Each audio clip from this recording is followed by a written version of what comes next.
Back really fast. Watch party was started earlier this morning. I'm not sure if you guys realize it, but it was on at noon Eastern, 9 o'clock on the West, and I wasn't done, bro. I had a lot of talking to do. So if those of you guys who happen to show up now for this quick live, it's more for the sake of finishing off what I was saying, bro. Sometimes stuff is just in my mind, and I have to finish getting it off my chest. I was finishing up this story, which it was very similar to the first one about the governor of Maryland, Wes Moore, who's in this back and forth with Donald Trump as he's saying he's going to attack more American states and more American cities. Specifically, he's going after Chicago. Next, he already said, some Americans want me as a dictator. So as he's continuing his approach to being that dictator that he wants, we left off talking about Janine Pirro and how she's talking about tyranny because the mayor of Chicago, Brandon Johnson, pointed out they're going to fight back against this tyranny.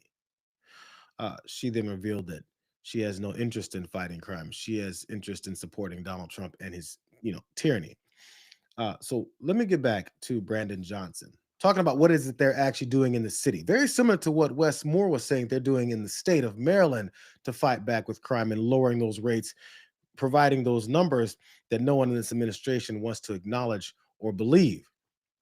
Let's listen to what one Brandon Johnson said they're doing and see which one of these would make more sense: attacking American citizens or investing in American citizens. You be the judge.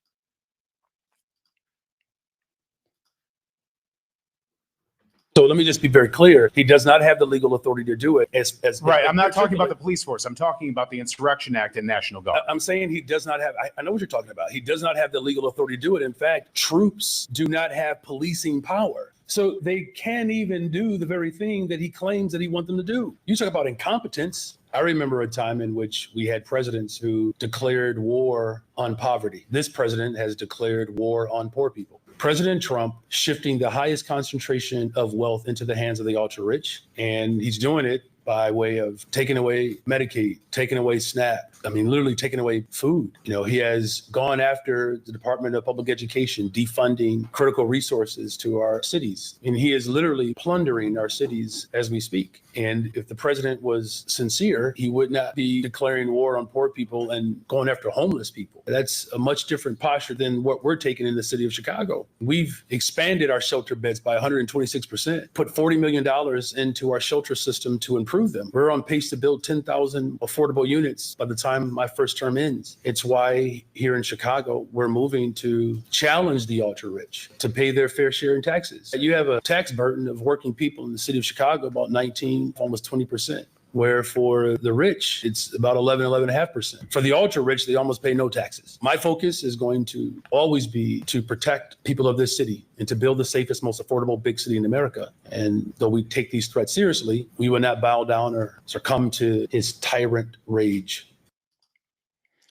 Again, these are the people that Donald Trump is intimidated by because it's thoughtful, it's smart, it's effective. And the one thing that they really don't want it to be is shared responsibility from the people who siphon our money and take our resources and hoard it and give it to billionaires. They want to take from us our life's blood and then pass it on to the few of them that's paid politicians to do this action. The problem that he has with people like Brandon Johnson is that he's investing into the society. Okay, so he brought up the shelter beds for unhoused folks. Consider what Donald Trump said the solution was in Washington, D.C., with unhoused folks, people on the streets.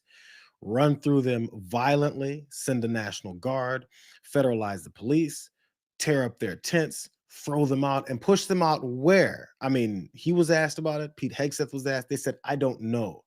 That doesn't sound like a plan. That doesn't sound like leadership. But if Brandon Johnson then talks about expanding these shelter beds and also having more room for folks to be, that's a part of a solution. Now, maybe it's not permanent, but then what's the next step? You need some more financing. You need more of this, what we call investing in this country. That whole thing when he kept saying America first, that guy on the campaign trail that's done nothing of the sort. Just look into how much money we continue to give to a foreign government in Israel and the genocide that we're taking part in the Middle East, and whether or not that can be invested in our country. That's what he has. That's why he has a problem with Brandon Johnson. I mean, outside of the fact that he's black.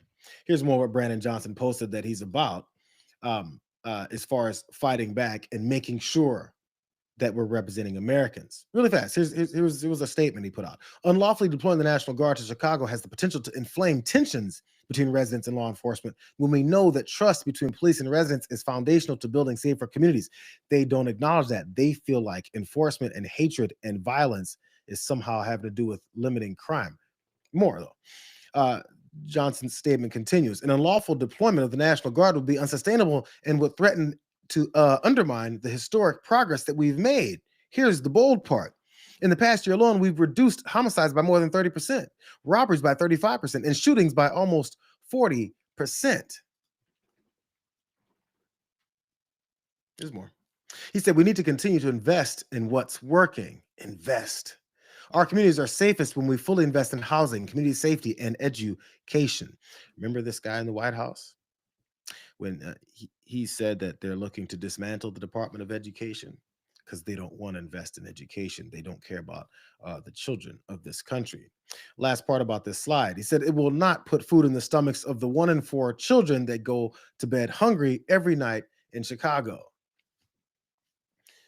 It's just constant proof that this guy does not, the guy in the White House, has no interest in this country, has no interest in investing in this country, has no interest in progressing this country. He wants to take it back where only people like him, white supremacists, have a certain level of power, control, and financial freedom. Everyone else works for them. Why do you think the dream of owning a home is harder and harder for people? Because they want you to be permanent renters. So again, before I took off, before I was talking about how Donald Trump then claimed so many Democrats are calling for him to be there. That's part of the propaganda. Yet he couldn't come up with any examples. He said he doesn't want to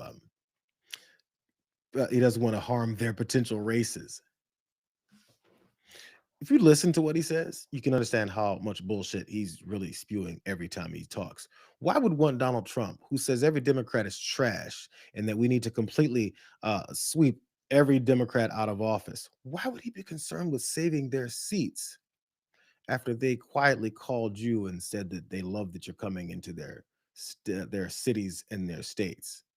It's a lie. In case we haven't identified that, this is what he does.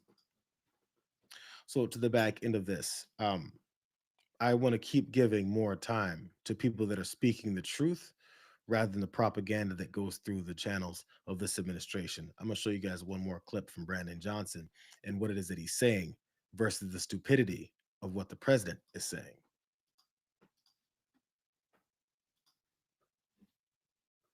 But the president has spent hundreds of millions of dollars to what, arrest 9 people in D.C. You know, clearly he's demonstrated that he doesn't have a level of consciousness to understand what it takes to run cities, not to mention an entire country. And so, you know, look, we're going to remain firm. We'll take legal action. But the people in this city are accustomed to rising up against tyranny. And if that's necessary, I believe that the people of Chicago will stand firm alongside of me as I work every single day to protect the people of this city. The city of Chicago, one of the most diverse economies in the world, right? Again, you know, a city that has been, you know, founded and established on the values of working people. We're not going to surrender our humanity to this tyrant. I can tell you this. The city of Chicago has a long history of standing up against tyranny, resisting those who wish to undermine the interests of working people. We're not going to back down. We're not going to cower. We're not going to bend. We're not going to break. We are Chicago. We are the soul of America, and we will maintain that posture from now until. I wanted to revisit that because it sounds a little bit like we're standing up and we're ready to fight. Because I've been saying it since this guy came into office and started stripping people of their rights, the social safety net, uh, representation for all the money that we pay in taxes. As he's doing this, they expect people to eventually have had enough. When their backs are against the wall and there's nothing left, they're going to fight. That's why military is already in the streets. They want you to be met by that so that they won't have to respond to it. So he's preemptively trying to send troops National Guardsmen, federalizing the police into these cities because he knows humans, Americans, will fight back. It's odd, though, that the people that support Donald Trump in this fascist takeover of the country, this authoritarian takeover of the country from the White House, it's weird, though, that they always talked about the Second Amendment. So let me lastly here, let me let you listen to Adam Kinzinger, former Republican congressman who was run out because he dared to say something against Donald Trump, who thinks he's a dictator of this country. He explains the real meaning of that whole Second Amendment thing that all of these uh, red hats always talked about how they loved so much about this country. This is the reality, and understand which side you might be on unless you're over here actually a fascist and always spouted this kind of belief system. Listen to Adam Kinzinger. Let's talk about one of the few things that are clear as day that the right and the left agree on.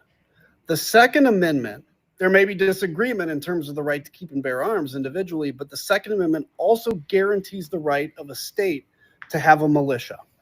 That militia, a well-regulated militia, was put in the Second Amendment to guard against federal tyranny. Joseph Story was an early Supreme Court member, and he said the same thing, that this is necessary to guard against tyranny. Everybody knows this. The National Guard has been viewed as the militia of a state. The National Guard can be used by a president for things like war. But if a National Guard can be activated against the wishes of the people of the state and the governor to be used against that very state, how in the world is that a militia? It's not. And it violates the spirit of the Second Amendment. This needs to be challenged all over the place. If Donald Trump can federalize a militia of a state to use against that state, he is in clear violation of the Second Amendment. Clear violation. So if you actually like the Constitution and you're not just somebody that uses it as a prop, this should make you outraged. And this is what Donald Trump is doing, a clear violation of the U.S. Constitution. Isn't it weird how the people that were worried about the Second Amendment being violated all these years are supporting a direct violation of the Second Amendment? I mean, openly handing over their rights because all they, ignorantly thought was, I have a right to hold this gun in case a rabid, controlling, authoritarian executive comes to my front door. He just took your state militia and used it against you. So, I mean, he might as well take that next step of saying anybody who stands against his militia, as he says everything else is his in this country, is in direct violation of one Donald Trump's constitution, and he's going to start taking your guns away next. Why does he want you shooting at his militia that was once the representative of your state? That's why, again, states like West Virginia and Louisiana have sent their National Guardsmen wherever it is Donald Trump wants them. And that's stripping any protections, say in natural disasters, from those states, from those citizens, because as I've said a million times, Donald Trump hates this country. He's un-American. He's a traitor. They just normalize every time that they do it. And the only thing left is to wonder how soon more people will realize it before it's too late. I feel like we're already there, though.